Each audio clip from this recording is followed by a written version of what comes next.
Priscilia Aulia Rahma, NIM 1805520115 dari kelas Akuntansi B1, Fakultas Ekonomika dan Bisnis, Universitas Tikubang, Unisbank Semarang. Di sini, saya akan mempresentasikan tentang langkah-langkah audit manajemen untuk memenuhi tugas ujian tengah semester mata kuliah Audit Manajemen dengan dosen pengampu Arif Himawan Dwi Nugroho. Sebelum kita masuk ke langkah-langkah audit manajemen, sebaiknya kita mengetahui tentang definisi audit manajemen. Apa sih itu audit manajemen? Audit manajemen atau manajemen audit adalah evaluasi terhadap efisiensi dan efektivitas operasi perusahaan. Audit manajemen dirancang secara sistematis untuk mengaudit aktivitas program-program yang diselenggarakan atau sebagian dari entitas yang bisa diaudit untuk menilai dan melaporkan apakah sumber daya dan dana telah digunakan secara efisien, serta apakah tujuan dari program dan aktivitas yang telah direncanakan dapat tercapai dan tidak melanggar ketentuan, aturan, dan kebijakan yang telah ditetapkan. Agenda kita kali ini adalah yaitu menerangkan tentang langkah-langkah audit manajemen.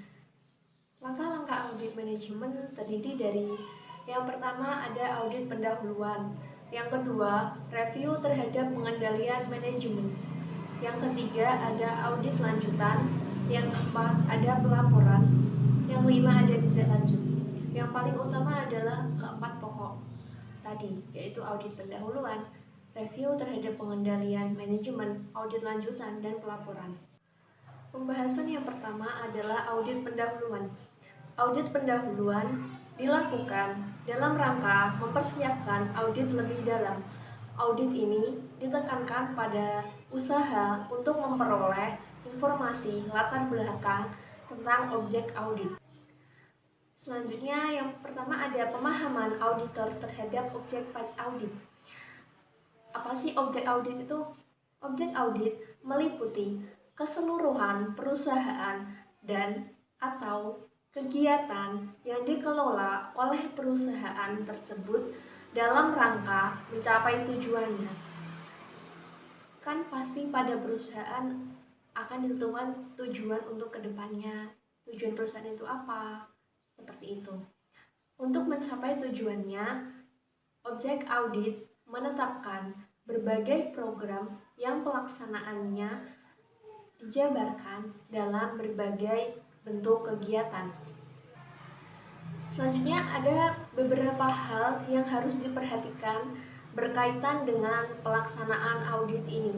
Antara lain, yang pertama ada pemahaman auditor terhadap objek audit yang tadi saya jelaskan. Yang kedua, penentuan tujuan audit. Yang ketiga, penentuan ruang lingkup dan sasaran audit. Yang keempat, review terhadap peraturan dan perundang-undangan yang berkaitan dengan objek pajak. Yang terakhir, pengembangan kriteria awal dalam audit. Pemahaman auditor terhadap objek pajak melanjutkan yang tadi. Objek pajak meliputi keseluruhan perusahaan dan atau kegiatan yang dikelola oleh perusahaan tersebut dalam rangka mencapai tujuannya. Setiap objek audit memiliki wewenang dan tanggung jawab yang berbeda sesuai dengan karakteristik dan sistem pendelegasian wewenang yang diselenggarakan pada perusahaan tersebut.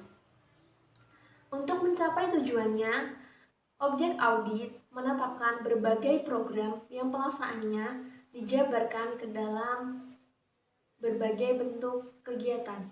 Bentuk kegiatannya itu seperti misal ada program atau aktivitas yang sudah ditetapkan sebelumnya pada auditor. Setiap program-program atau aktivitas yang diselenggarakan pada setiap departemen atau divisi harus selaras dengan tujuan perusahaan secara keseluruhan. Tadi kan sudah jelaskan, setiap perusahaan pasti mempunyai tujuan. Tujuan perusahaan itu harus diselenggarakan secara keseluruhan dengan berbagai divisi atau departemen untuk mencapai tujuan tersebut.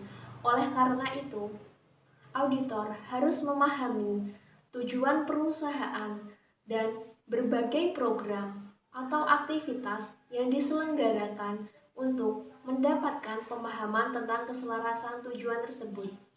Jadi, auditor harus memahami apa sih tujuan perusahaan, langkah-langkah seperti apa sih untuk mencapai tujuan perusahaan tersebut.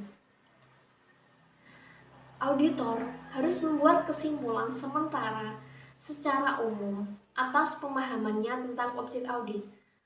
Objek audit tadi sudah saya jelaskan seperti apa. Berbagai informasi yang diperoleh dalam tahap ini termasuk indikasi adanya kelemahan-kelemahan yang perlu diperbaiki menjadi dasar dalam membuat kesimpulan tersebut.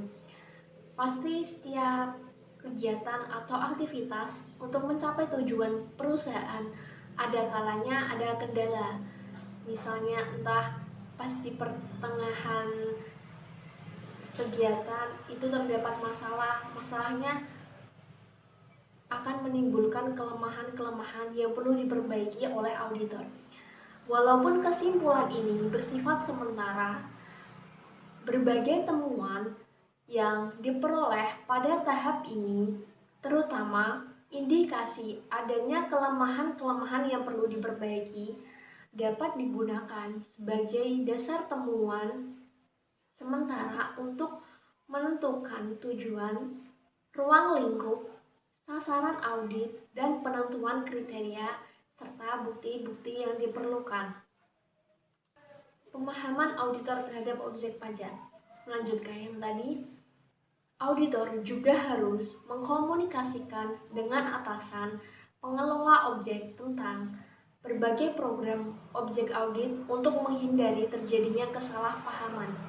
Jadi, komunikasi lebih efektif jika dilakukan secara tertulis dengan meminta tanggapan pemberi tugas audit akan hal berikut ini. Yang pertama, informasi yang mendukung tujuan audit. Yang kedua, informasi yang mengarahkan ruang lingkup audit. Yang ketiga, informasi yang mengarah pada sasaran audit. Di samping mendapatkan tanggapan tentang hal-hal tersebut yang sudah saya sebutkan 3 tadi, auditor juga harus mendapatkan tanggapan tentang kesimpulan umum yang telah diajukannya untuk lebih memantapkan hasil kesimpulan auditor. Jadi, tadi sebelumnya auditor telah menyimpulkan kesimpulan sementara dengan indikasi adanya kelemahan-kelemahan dalam menjalankan aktivitas atau program. Jadi sekarang auditor harus memantapkan kesimpulan tadi dengan bukti-bukti yang bisa memperkuat dugaan tersebut. Selanjutnya ada penentuan tujuan audit. Auditor harus menentukan tujuan audit untuk semua audit manajemen yang dilakukan dalam rangka menyajikan kerangka kerja audit. Tujuan audit harus mengacu pada alasan mengapa audit harus dilakukan pada objek audit dan didasarkan pada penugasan audit. Penugasan audit biasanya memberikan tujuan audit dalam lingkup yang luas. Terhadap hal ini, auditor harus menggunakan keahlian profesionalnya untuk merumuskan tujuan audit yang lebih spesifik. Jadi auditor harus mengetahui bagaimana caranya menentukan tujuan audit sebelum melakukan langkah-langkahnya. Dalam penentuan tujuan audit, auditor harus memperkirakan dan mengukur dengan cermat apakah yang pertama, sasaran dapat atau memungkinkan untuk diaudit. Yang kedua, sumber daya cukup tersedia untuk melaksanakan audit. Yang ketiga, waktu pelaksanaan yang tersedia cukup untuk audit. Kita lanjutkan lagi tentang penentuan tujuan audit. Dalam menentukan tujuan audit, auditor harus memperkirakan dan mengukur dengan cermat. Yang pertama, apakah sasaran dapat atau memungkinkan untuk diaudit? Yang kedua, sumber daya cukup tersedia untuk melaksanakan audit. Yang ketiga, waktu pelaksanaan tersedia cukup untuk audit. Jadi 3 hal tadi adalah sasaran, sumber daya, dan waktu pelaksanaan. Itu harus diukur dan diperkirakan dengan cermat oleh auditor. Jika auditor memiliki wewenang yang besar untuk menentukan tujuan audit, harus memperhatikan dengan cermat arti penting dan resiko yang berkaitan dengan audit tersebut. Pasti segala hal sesuatu memiliki resiko, jadi auditor harus mempertimbangkan apa sih resiko yang akan saya hadapi ke depannya. Nah, dengan itu para auditor bisa meminimalisasi tentang kegagalan tersebut atau kelemahan-kelemahan yang akan ada di masa yang akan datang. Kedua hal ini dapat memberikan petunjuk atau indikasi tentang bidang-bidang yang harus diuji dan diaudit. Dalam penentuan tujuan audit harus memperkirakan dan mengukur dengan cermat apakah yang tadi sudah saya jelaskan itu poin pentingnya. Penentuan tujuan audit harus memperhatikan berbagai resiko kegagalan yang mungkin terjadi, baik resiko tidak tercapainya tujuan objek audit maupun tujuan audit itu sendiri. Tujuan objek audit tadi sudah saya jelaskan sebelumnya. Beberapa hal berikut ini mengandung resiko kegagalan tinggi terhadap keberhasilan pencapaian tujuan objek audit yang harus diperhatikan auditor. Yang pertama, ada tujuan objek audit yang beraneka ragam dan tidak konsisten. Yang kedua, ada tujuan objek audit yang kurang jelas. Yang ketiga, kegiatan objek audit yang rumit dan kompleks. Yang keempat, pengendalian yang lemah. Setiap perusahaan pasti mempunyai sistem pengendalian internal. Jika sistem pengendalian internal tidak dilakukan dengan baik dan efisien, maka akan menyebabkan pengendalian yang lemah terhadap keberhasilan pencapaian tujuan objek audit. Yang kelima, ada perubahan-perubahan yang tidak terencana dan perputaran karyawan yang tinggi. Pasti setiap tahunnya ada perputaran karyawan, yaitu misal pada tahun ini telah merekrut karyawan sebesar 10 orang. Jadi 10 orang tadi akan memasuki perusahaan dengan sistem perubahan-perubahan yang tidak terencana karena karyawan tersebut telah direkrut pada tahun ini. Yang keenam, ada perubahan lingkungan objek audit. Hasil dari berbagai analisis yang dilakukan oleh faktor-faktor yang mempengaruhi penentuan tujuan audit harus dikomunikasikan kepada pemberi tugas audit untuk mendapatkan kesamaan sudut pandang dalam penentuan tujuan audit. Jadi komunikasi antara audit dan kepala auditnya itu adalah hal yang sangat penting. Yang selanjutnya ada penentuan ruang lingkup dan sasaran audit.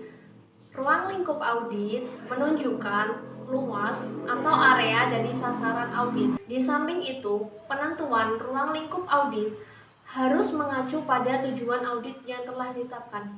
Setiap langkah-langkah yang akan kita lakukan berhubungan dengan tujuan perusahaan.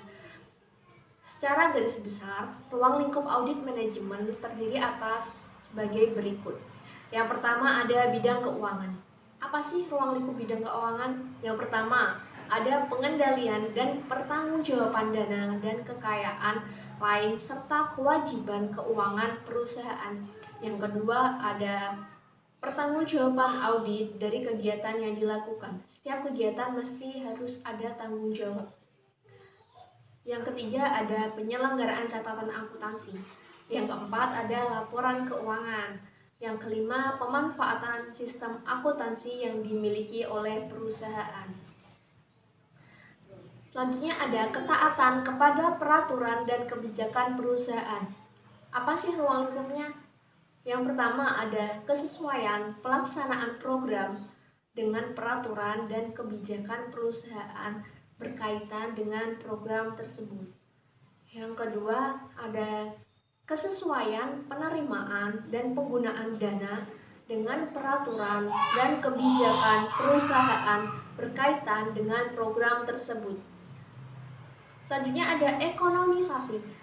Ruang lingkup audit ekonomisasi menekankan pada bagaimana setiap aktivitas atau kegiatan dalam objek audit mengelola dana yang dimiliki objek audit dalam memperoleh hasil yang lebih besar, termasuk pencapaian alternatif pelaksanaan kegiatan dalam mencapai tujuan dengan biaya yang lebih rendah.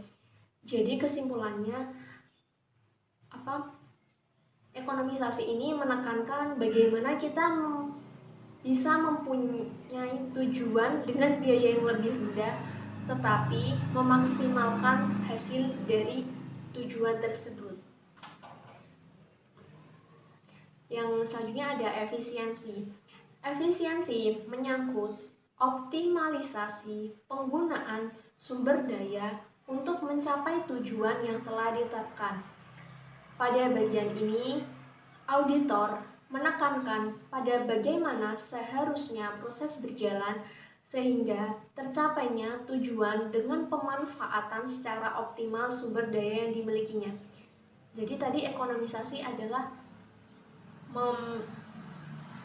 mengambil biaya yang lebih rendah dengan hasilnya lebih tinggi, sedangkan efisiensi yaitu memanfaatkan secara optimal sumber daya yang dimiliki oleh perusahaan. Yang selanjutnya ada efektivitas. Pada ruang lingkup ini, auditor menekankan perhatiannya pada yang pertama, pencapaian tujuan program dan kegiatan yang sudah ditetapkan. Yang kedua, pemanfaatan hasil program. Yang ketiga, pengaruh pemanfaatan hasil program atau kegiatan terhadap pencapaian tujuan perusahaan secara keseluruhan. 3 elemen penting dalam setiap sasaran audit apa aja sih? Mari akan saya jelaskan. Yang pertama ada kriteria. Kriteria adalah norma, standar, atau sekumpulan standar yang menjadi panduan setiap individu atau kelompok dalam melakukan aktivitasnya sebagai pelaksanaan atas wewenang dan tanggung jawab yang diberikan kepadanya. Kriteria dapat berupa SOP atau Standard Operating Procedure, ada Job Description, ada peraturan perusahaan, ada rencana bisnis atau petunjuk pelaksanaan suatu aktivitas dan standar evaluasinya, serta bentuk-bentuk lain yang mungkin sesuai dengan karakteristik objek audit. Yang kedua ada penyebab. Penyebab merupakan tindakan atau aktivitas aktual yang dilakukan oleh setiap individu atau kelompok yang terdapat pada objek audit. Penyebab sesungguhnya adalah penerapan dari kriteria, yaitu seperti penerapan dalam SOP, job description, peraturan perusahaan, rencana bisnis, dan lain sebagainya.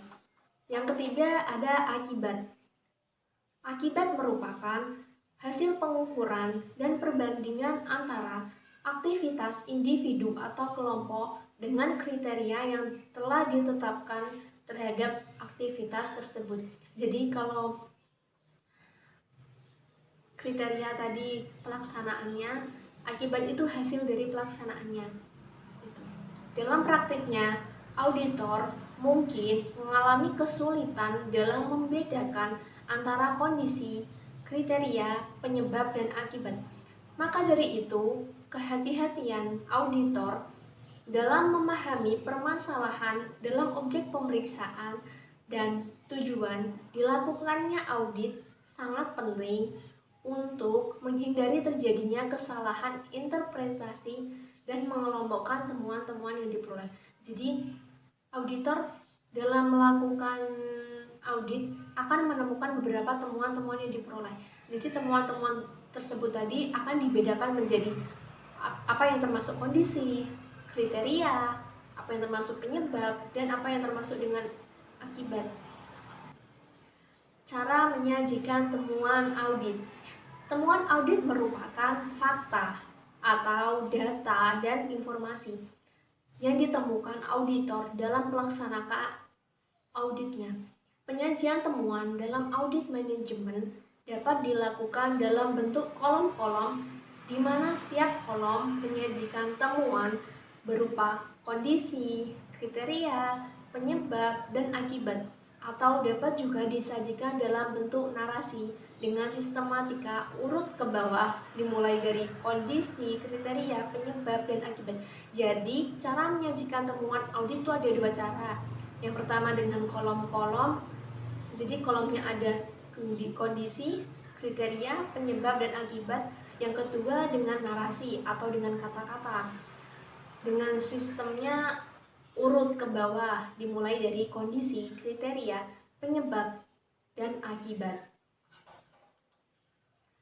Kondisi yang pertama, mendeskripsikan kondisi yang ditemukan pada objek pemeriksaan.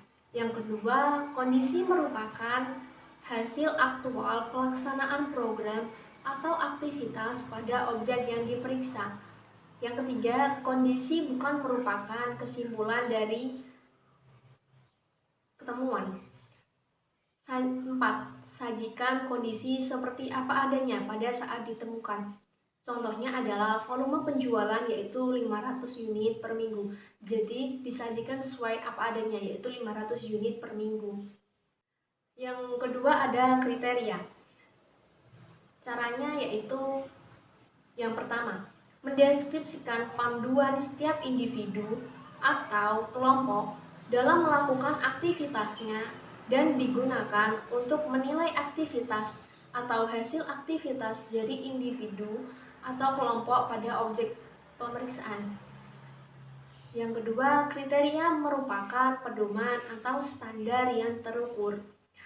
Ya seperti tadi yang sudah saya jelaskan tentang apa itu kriteria.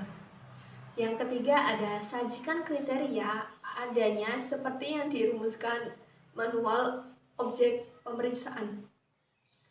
Contohnya seperti volume penjualan 1250 per minggu dengan training sales 3 minggu dengan perbandingan 2:1, yaitu artinya 2 minggu pelatihan di kelas atau in-house training dengan dibandingkan 1 minggu pelatihan kerja di lapangan atau on the job training.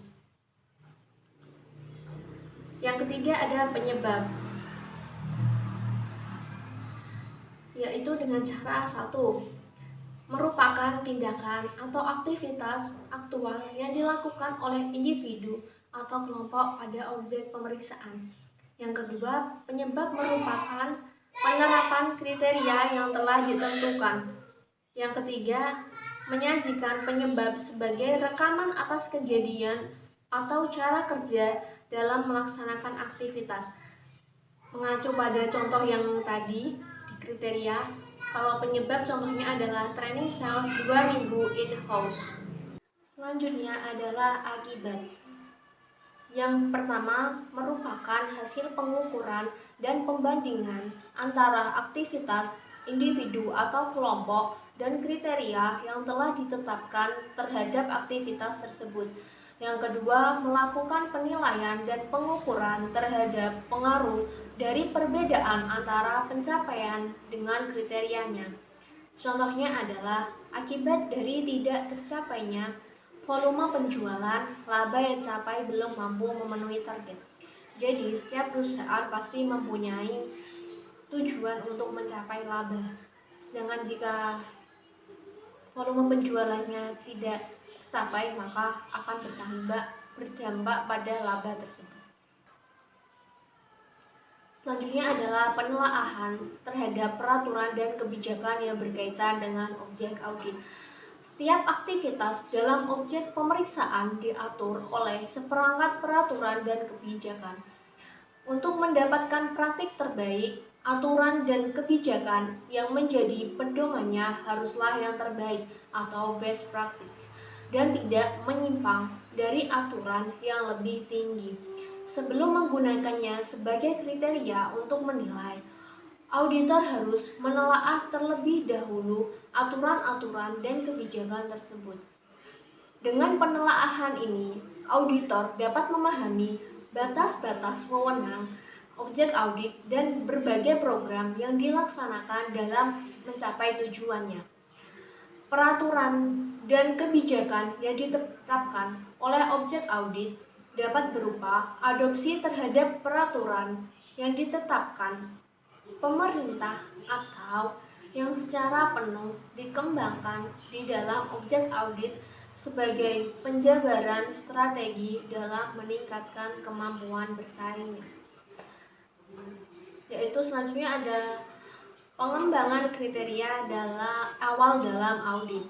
Kriteria adalah norma atau standar yang merupakan pedoman bagi setiap individu maupun kelompok dalam melakukan aktivitasnya di dalam perusahaan.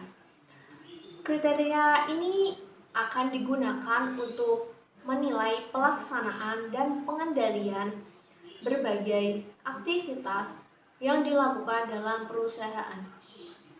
Faktor yang mempengaruhi kriteria yang akan digunakan dalam audit antara lain.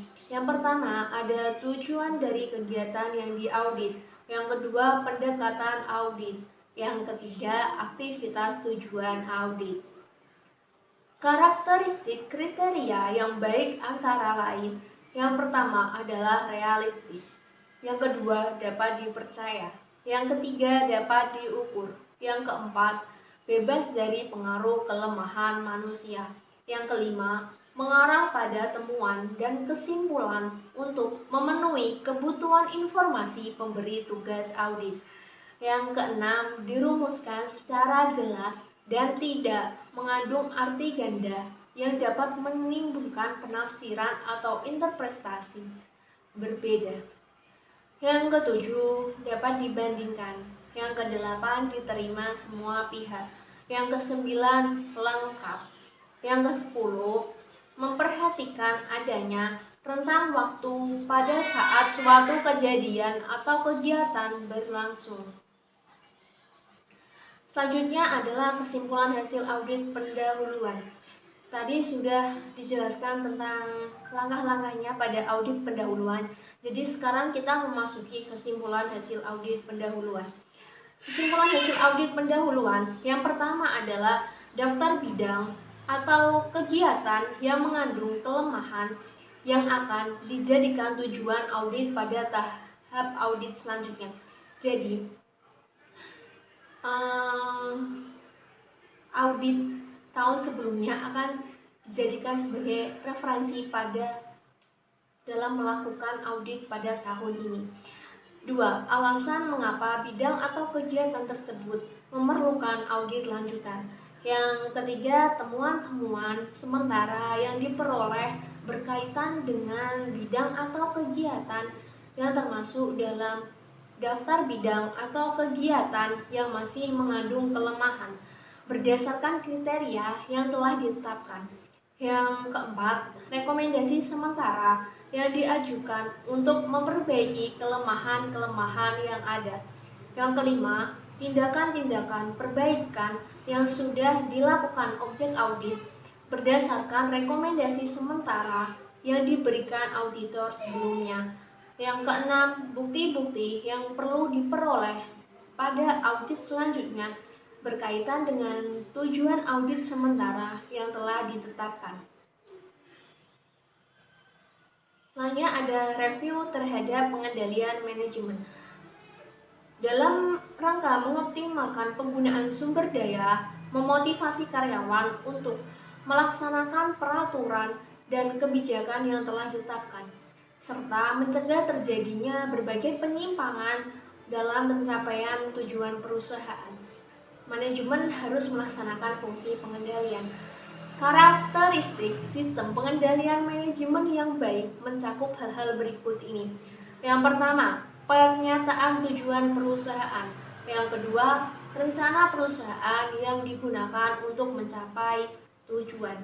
Yang ketiga, kualitas dan kuantitas sumber daya manusia yang sesuai dengan tanggung jawab yang dipikul, dan adanya pemisahan fungsi yang memadai. Yang keempat, sistem pembuatan kebijakan dan praktik yang sehat pada masing-masing unit organisasi. Yang kelima, sistem penelaahan yang efektif pada setiap aktivitas untuk memperoleh keyakinan bahwa kebijakan dan praktik yang sehat telah dilaksanakan dengan baik. Selanjutnya ada pernyataan tujuan. Tujuan suatu perusahaan harus dinyatakan dengan jelas dan disosialisasikan ke berbagai tingkatan manajemen untuk dipahami. Pernyataan tujuan dapat memberikan arah kepada semua komponen dalam perusahaan dalam melaksanakan aktivitasnya. Karena dengan pernyataan tujuan ini didukung dengan sosialisasi yang memadai akan membantu setiap komponen di dalam perusahaan tidak saja mampu untuk melakukan aktivitas tersebut, apa manfaatnya bagi perusahaan, dan bagaimana seharusnya melaksanakan aktivitas tersebut sehingga secara optimal dapat mendukung pencapaian tujuan perusahaan. Pernyataan tujuan dapat memberikan arah kepada semua komponen dalam perusahaan dalam melakukan aktivitasnya karena dengan pernyataan tujuan ini didukung dengan sosialisasi yang memadai akan membantu setiap komponen di dalam melakukan berbagai aktivitas tersebut. Rencana perusahaan. Rencana yang merupakan penjabaran dari tujuan perusahaan harus disusun untuk mencapai sasaran perusahaan baik dalam jangka waktu pendek maupun dalam jangka waktu panjang, yang biasanya diikuti dengan penentuan strategi untuk mengimplementasikannya. Dalam rangka mencapai sasaran perusahaan, rencana diimplementasikan dalam bentuk berbagai program atau aktivitas lengkap dengan anggaran yang ditetapkan dalam setiap program atau aktivitas tersebut. Rencana biasanya disusun berdasarkan pencapaian terbaik perusahaan pada waktu sebelumnya untuk menentukan pencapaian terbaik berikutnya. Oleh sebab itu, penyusunan rencana harus diawali dengan adanya identifikasi terhadap ketersediaan sumber daya, berbagai hambatan internal, peluang-peluang yang mungkin atau ingin dicapai, dan berbagai hambatan eksternal yang mungkin dihadapi. Tidak kalah pentingnya, selain realistis, rencana juga harus memuat tentang keinginan melakukan perbaikan secara terus-menerus. Kualitas dan kuantitas sumber daya manusia yang memadai. Perencanaan yang telah ditetapkan oleh sesuatu perusahaan harus didukung oleh ketersediaan sumber daya manusia yang memadai dalam merealisasikan rencana tersebut. Keberadaan sumber daya manusia menjadi sangat penting karena semua wewenang dan tanggung jawab berhubungan dengan keberadaan sumber daya manusia tersebut.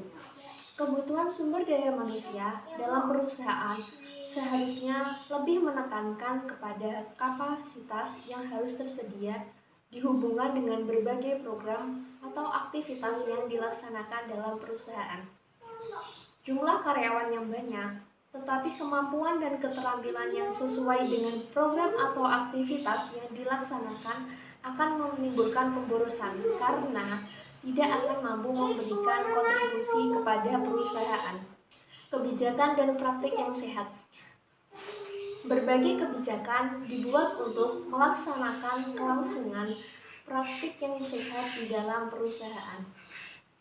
Oleh karena itu, perumusan kebijakan harus memperhatikan kepentingan berbagai pihak yang ada di dalam perusahaan. Hal ini akan mendorong terjadinya keselarasan tujuan dalam perusahaan dan dapat memotivasi berbagai pihak untuk memberikan kontribusinya. Untuk mendukung praktik yang sehat, berbagai kebijakan yang dibuat perusahaan harus dikomunikasikan kepada seluruh pihak yang berkepentingan agar terjadi komunikasi timbal balik antar kedua kelompok kepentingan utama, yaitu pihak perusahaan yang diwakili oleh manajemen atau direksi dan karyawan.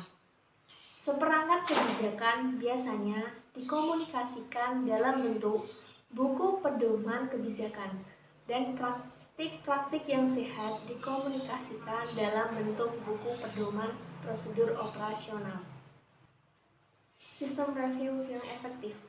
Sistem review menyangkut bagaimana pihak-pihak yang berwenang melakukan review terhadap berbagai aktivitas atau kegiatan yang dilakukan.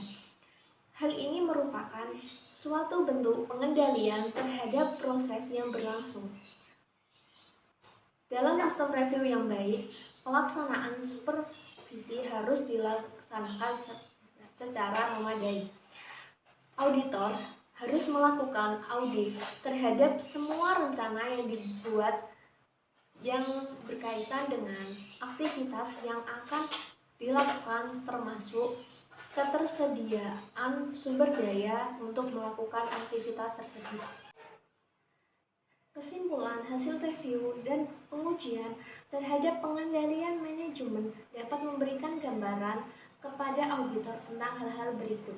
Yang pertama, keandalan sistem pengendalian manajemen perusahaan dalam memandu operasional yang berlangsung pada perusahaan tersebut, dan kemampuannya dalam memenuhi kebutuhan informasi, dokumentasi, pengukuran, dan penilaian terhadap aktivitas yang dilaksanakan.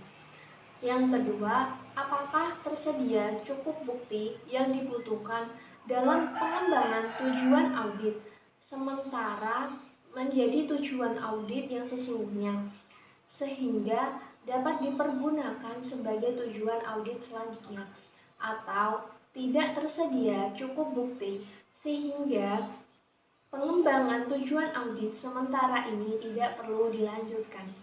Yang ketiga, langkah kerja yang dilaksanakan pada tahap berikutnya untuk memudahkan program kerja audit lanjutan guna mengetahui: yang pertama, apakah ruang lingkup kegiatan audit telah ditetapkan dengan jelas dan pekerjaan audit internal perusahaan telah memenuhi syarat, kompetensi, dapat diandalkan, dan tepat waktu. Yang kedua, menentukan tujuan audit bersama penanggung jawab mengenai audit lanjutan. Ada 7 langkah kunci yang harus diperhatikan auditor dalam melakukan review dan pengujian terhadap pengendalian manajemen perusahaan. Yang pertama, menetapkan tingkat penting dan kepekaan hal-hal pokok dari program atau aktivitas yang diaudit.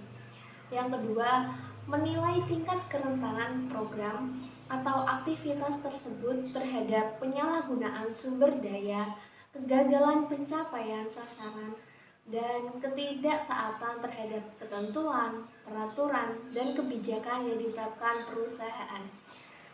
Yang ketiga, mengidentifikasi dan memahami pengendalian manajemen yang relevan. Yang keempat, menetapkan apa yang sudah diketahui tentang efektivitas pengendalian. Yang kelima, menilai kecukupan desain pengendalian. Yang keenam, menetapkan melalui pengujian apakah pengendalian yang ada sudah cukup efektif. Yang ketujuh, melaporkan hasil-hasil penilaian manajemen dan mendiskusikan tindakan-tindakan perbaikan yang diperlukan. Selanjutnya akan dibahas tentang audit lanjutan. Audit tahap ini bertujuan untuk memperoleh bukti yang cukup untuk mendukung tujuan audit yang sesungguhnya yang telah ditetapkan berdasarkan hasil review dan pengujian pengendalian manajemen. Pada tahap ini, auditor harus mampu mengungkap lebih jauh atau lebih lanjut dan menganalisis semua informasi yang berkaitan dengan tujuan audit, sehingga akhirnya dapat disusun suatu kesimpulan audit dan dibuat rekomendasi yang dapat diterima oleh objek audit. Yang pertama ada mengumpulkan tambahan informasi latar belakang. Langkah ini menekankan pada usaha untuk mendapatkan data yang lebih lengkap dan menganalisis aktivitas yang diaudit sebagai dasar pembuatan kesimpulan audit. Data yang dibutuhkan pada tahap ini juga mungkin diperoleh dari luar perusahaan yang memiliki relevansi dengan kegiatan yang sedang diaudit. Misalnya, pada audit atas penetapan kompensasi untuk menilai keadilan dan kelayakan kompensasi yang dilakukan perusahaan, selain menggunakan data dari dalam perusahaan berkaitan dengan variabel-variabel yang diperhitungkan dalam kompensasi tersebut, auditor juga dapat menggunakan data dari pasar atau dewan pengupahan untuk mendapatkan informasi tentang kelayakan kompensasi untuk bidang pekerjaan dan atau tingkatan manajemen tertentu. Selanjutnya ada memperoleh bukti. Dari sudut pandang auditor, bukti adalah fakta dan informasi yang dapat digunakan sebagai dasar pembuatan kesimpulan audit. Bukti harus mempunyai hubungan dengan kriteria audit, yaitu objektif, relevan, dan bermakna atau material. Dalam proses audit, auditor harus dapat menganalisis dan menentukan fakta dan informasi yang relevan, andal, dan berkaitan dengan tujuan audit. Tujuan dari perolehan bukti adalah menentukan bahwa yang pertama, kriteria atas kegiatan yang diaudit sudah sesuai dan dapat diterima. Yang kedua, terdapat pelaksanaan yang menyimpang atau baik tidak diterapkannya prosedur yang ditetapkan untuk setiap program atau aktivitas atau tidak dilakukannya pengendalian atau supervisi yang semestinya atas kegiatan yang diaudit, merupakan penyebab timbulnya akibat yang kurang menguntungkan bagi kegiatan yang telah diaudit. Yang ketiga, terdapat akibat yang cukup penting dan material dari terjadinya perbedaan antara kondisi dengan kriteria yang telah ditetapkan. Beberapa metode yang umum digunakan untuk memperoleh data meliputi yang pertama, observasi lingkungan atau observasi lapangan. Yang kedua, wawancara. Yang ketiga, penggunaan kuesioner.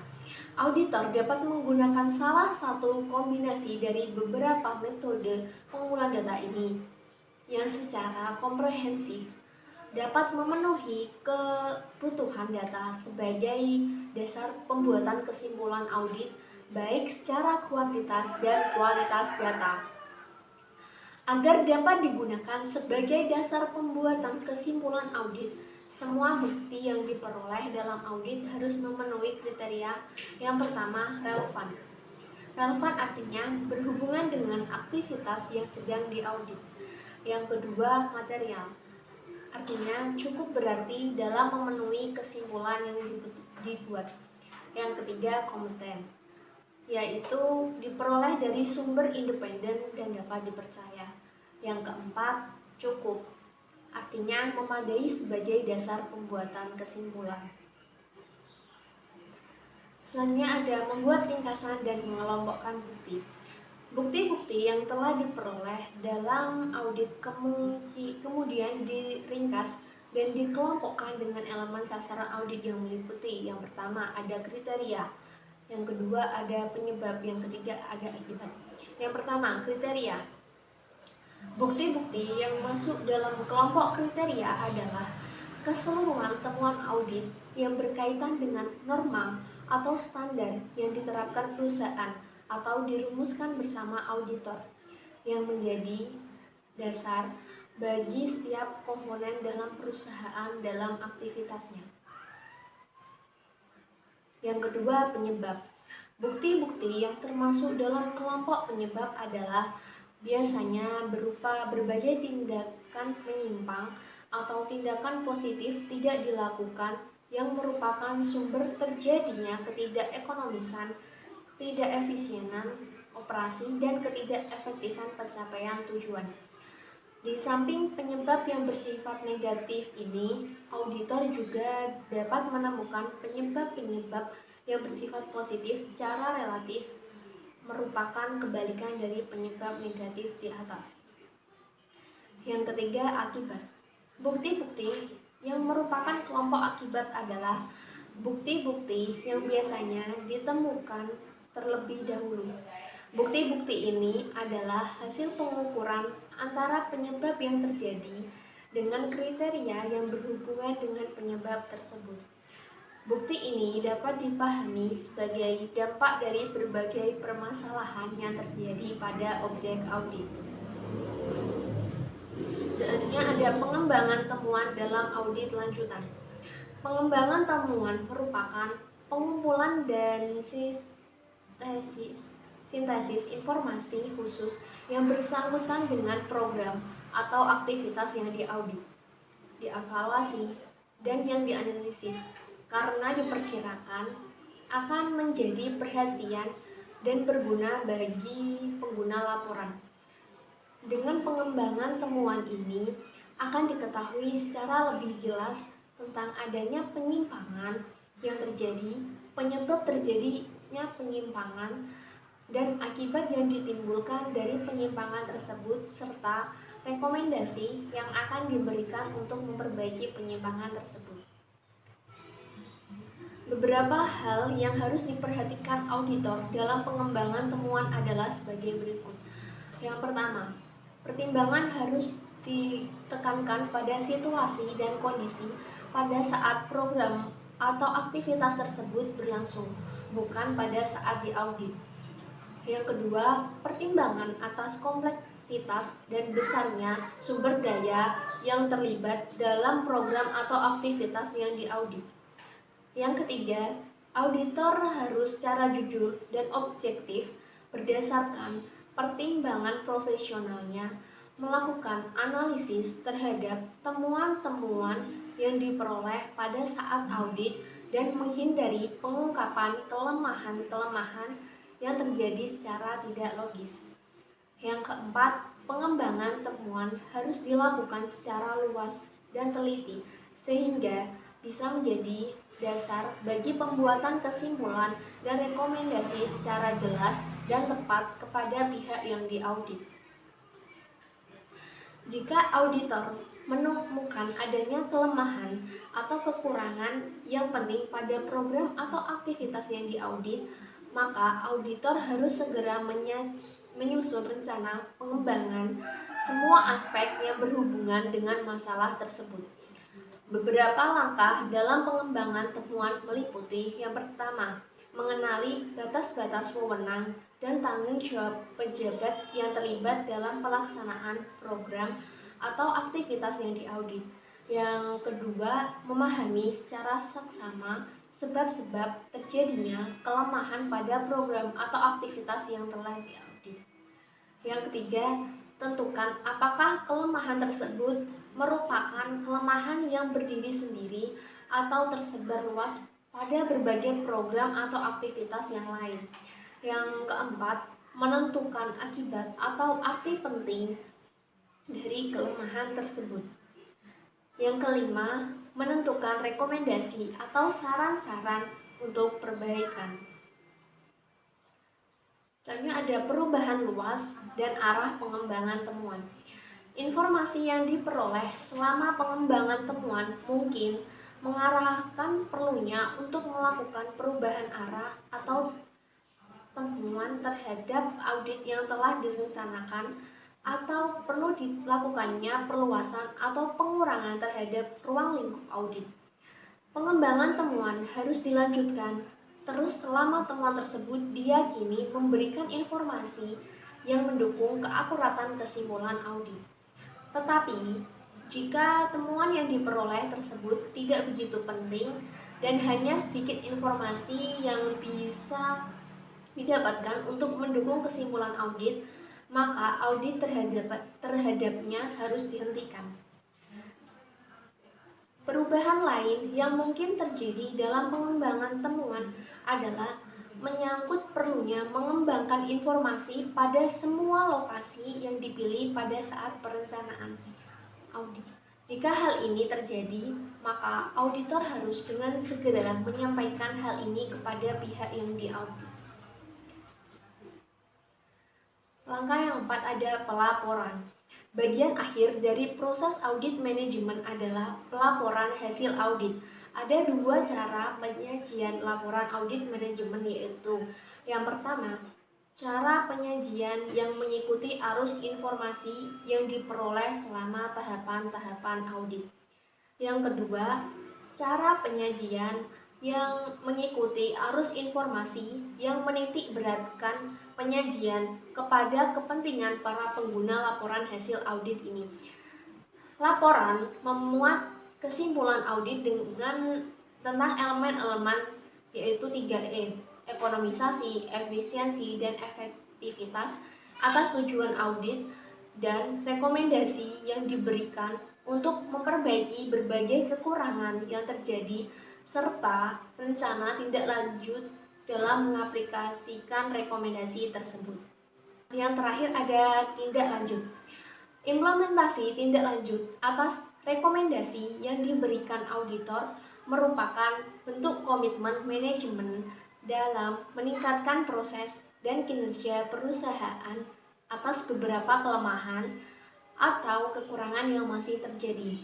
Auditor tidak memiliki kewenangan memaksa dan menuntut manajemen untuk melaksanakan tindak lanjut sesuai dengan rekomendasi yang diberikan, tetapi lebih menempatkan diri sebagai supervisor atas rencana, pelaksanaan, dan pengendalian tindak lanjut yang dilakukan. Agar menarik dan dapat meningkatkan komitmen manajemen atas perbaikan proses dan kinerjanya, rekomendasi seharusnya merupakan hasil diskusi dan perumusan bersama antara manajemen dan auditor. Di samping itu, rekomendasi harus menyajikan analisis dan manfaat yang diperoleh perusahaan jika rekomendasi tersebut dilaksanakan, serta kerugian yang mungkin terjadi jika rekomendasi tidak dilaksanakan karena tidak ada tindakan perbaikan yang dilakukan perusahaan. Sebelum saya tutup presentasi pada kali ini, saya akan menyimpulkan tentang presentasi pada kali ini, yaitu tentang tujuan audit manajemen. Audit manajemen bertujuan untuk mengidentifikasi kegiatan, program, dan aktivitas yang masih memerlukan perbaikan, sehingga dengan rekomendasi yang diberikan nantinya dapat dicapai perbaikan atas pengelolaan berbagai program dan aktivitas pada perusahaan tersebut. Berkaitan dengan tujuan audit ini, titik berat audit diarahkan terutama pada berbagai objek audit yang diperkirakan dapat diperbaiki di masa yang akan datang, di samping juga mencegah kemungkinan terjadinya berbagai kerugian. Tujuan audit manajemen ini dapat dilakukan dengan langkah-langkah audit manajemen yang tadi sudah saya jelaskan. Yang pertama ada audit pendahuluan, yang kedua ada review terhadap sistem pengendalian, yang ketiga ada audit lanjutan, yang keempat ada pelaporan, dan yang terakhir ada tindak lanjut. Sebagai penutup, saya ingin mengutip pernyataan dari Walt Disney. Ia mengatakan, semua impian pasti bisa Anda wujudkan jika Anda memiliki keberanian untuk mengejar mereka. Artinya, jika Anda punya impian, maka genggam impian tersebut, yakini dan kejar. Percayalah bahwa impian Anda pasti bisa Anda wujudkan. Sekian presentasi dari saya. Apabila ada salah kata, saya mohon maaf. Semoga presentasi kali ini dapat memberikan ilmu tambahan bagi yang menonton video ini. Saya harap jangan lupa like, subscribe, dan share ke teman kalian sebanyak-banyaknya. Wassalamualaikum warahmatullahi wabarakatuh.